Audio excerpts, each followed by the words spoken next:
आप सबको जय मसीह की। Bible stories Hindi YouTube channel पर आप सबका स्वागत है। आज मैं आपके लिए बाइबल की पुस्तक से रानी इजेबेल की कहानी का संक्षिप्त विवरण लेकर आई हूँ, जो आपको पहले व दूसरे राजाओं की पुस्तक में मिल जाएगा।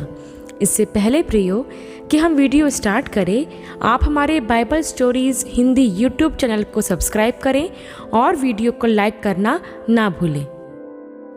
आइए प्रियो, हम वीडियो स्टार्ट करते हैं। ये उस समय की बात है जब इज़राइल में आहाब नाम का राजा राज्य करता था और वह राजा यहोवा की नज़र में बुरे कर्म किया करता था, जबकि वह यहूदा के गोत्र का एक इज़राइली था। उसने एक अन्य जाति स्त्री इजेबेल से विवाह किया। इजेबेल यहोवा के विरुद्ध थी तथा बाल देवता की उपासना करती थी, और जब आहाब राजा ने उस स्त्री से विवाह किया तब वह इज़राइल की रानी बनी। और इजेबेल के साथ साथ राजा आहाब भी यहोवा को छोड़ बाल देवता ही की उपासना करने लगा। और यह रानी इजेबेल इज़राइल के सभी नबियों से नफरत किया करती थी, क्योंकि वह सब नबी यहोवा को ही मानते थे। और यही नहीं, बल्कि रानी इजेबेल उन सब नबियों को जो यहोवा की उपासना किया करते थे, उनकी उपासना में रुकावट भी डालती थी और उन्हें मरवा भी डालती थी। रानी इजेबेल की आत्मा एक बुरी दुष्ट आत्मा थी जो यहोवा के सारे नबियों को घात पहुंचाती थी। उसी समय वहां एलिय्याह नबी भी यहोवा का कार्य करता था।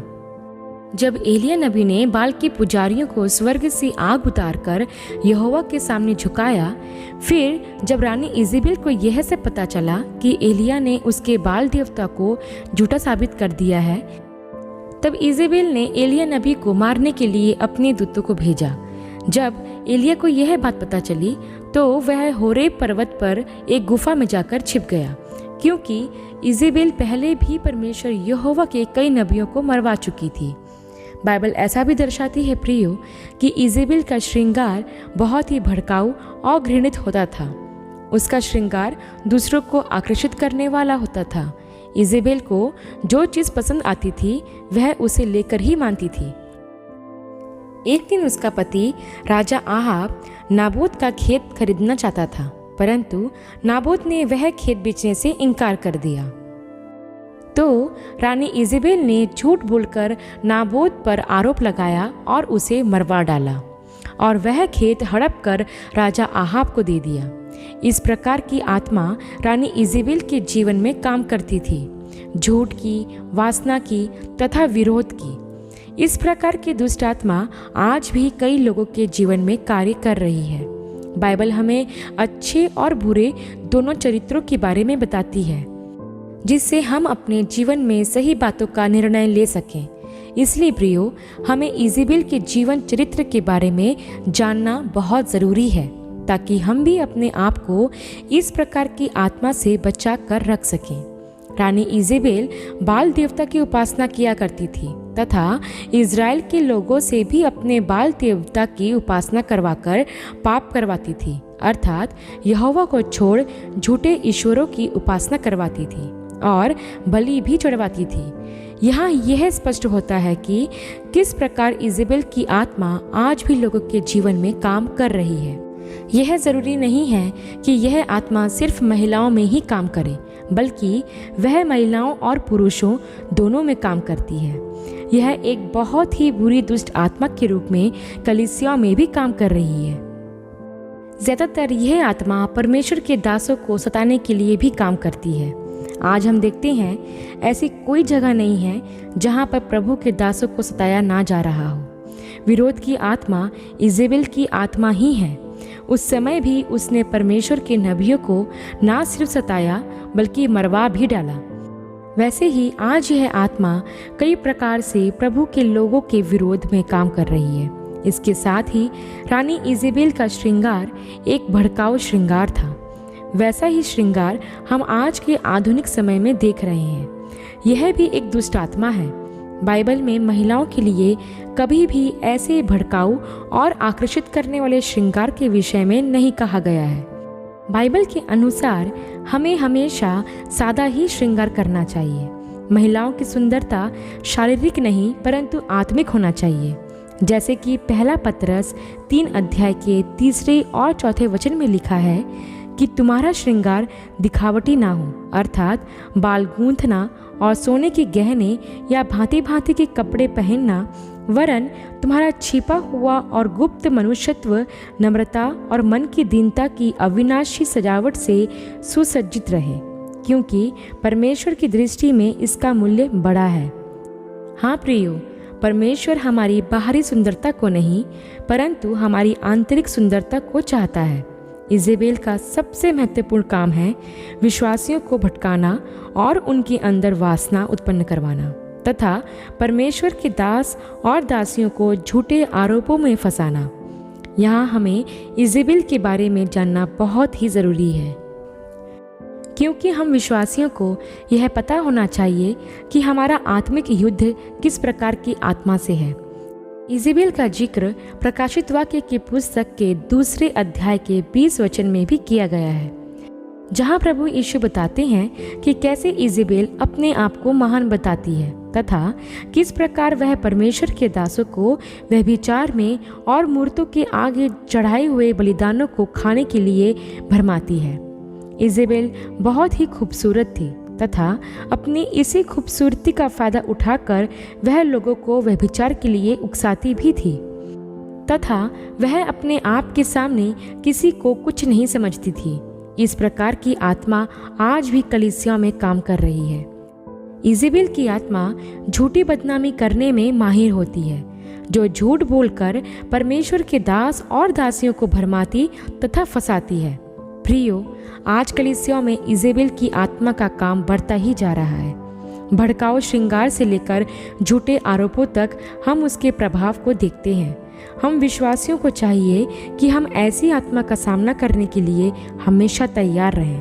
प्रियो, शत्रुओं के ऊपर विजय प्राप्त करने के लिए पहले उसके बारे में जानना बहुत ज़रूरी होता है, ताकि हम बुद्धिमत्ता के साथ उसका सामना कर सकें।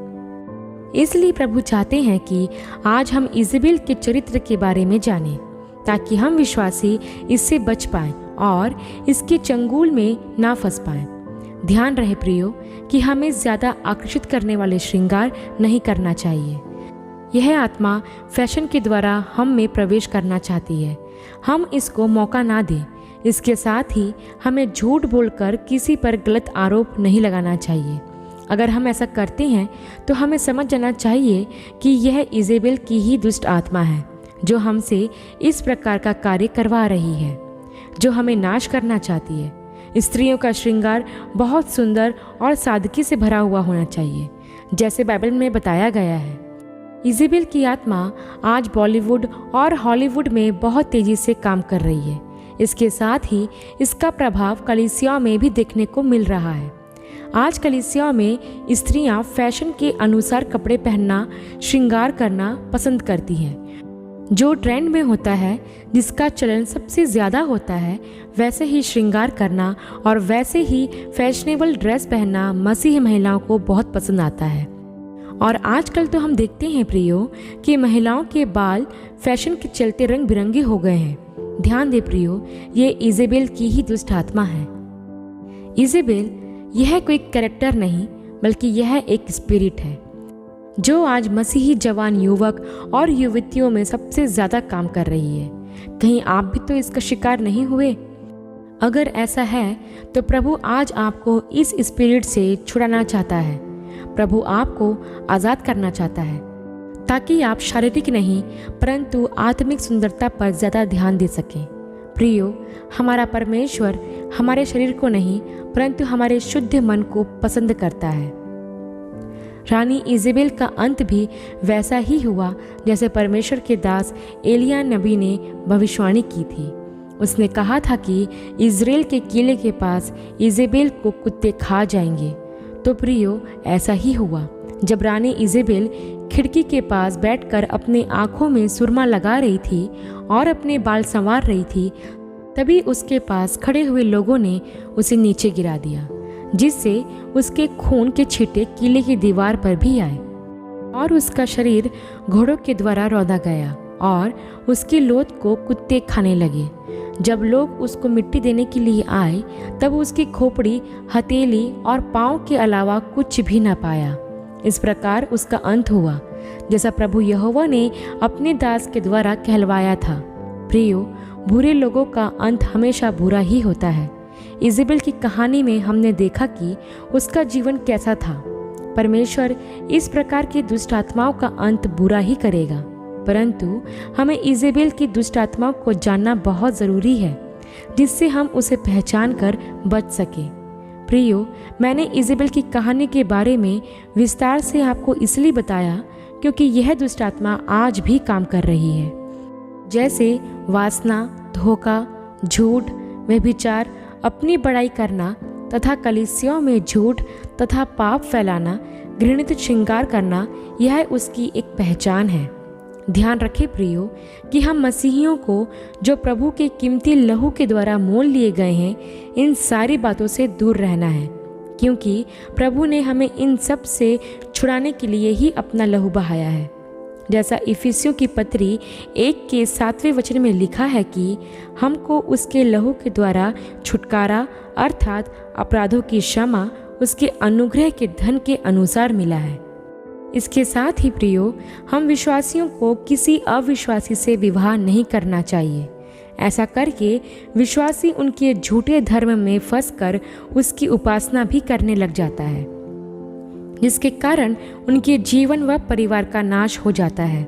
जैसे आहाब राजा ने इजरायली होते हुए भी अन्य जाति स्त्री इजेबेल से विवाह किया और बाल देवता की उपासना शुरू कर दिया, जो कि परमेश्वर यहोवा की दृष्टि में अपराध था, तथा उसका अंत भी इजेबेल की तरह ही हुआ। तो हमें ध्यान देना चाहिए प्रियो कि एक मसीह विश्वासी होने के नाते हमारा चाल चलन, हमारा श्रृंगार किस प्रकार का है। हमें सदा परमेश्वर के वचन से अपने आप को भरे रखना चाहिए, जिससे हम हर एक दुष्ट आत्मा के घेराव से बच सके। आशा करती हूँ प्रियो, रानी इजेबेल का संक्षिप्त विवरण आपको समझ में आया होगा। बस आपसे एक ही रिक्वेस्ट है कि इसकी स्पिरिट को अपने ऊपर हावी ना होने दे, उसका सामना करें। प्रभु आपको ज़रूर विजय देगा। अगली वीडियो में एक नए विषय के साथ आपसे फिर मुलाकात होगी। तब तक के लिए आप सबको जय मसीह की।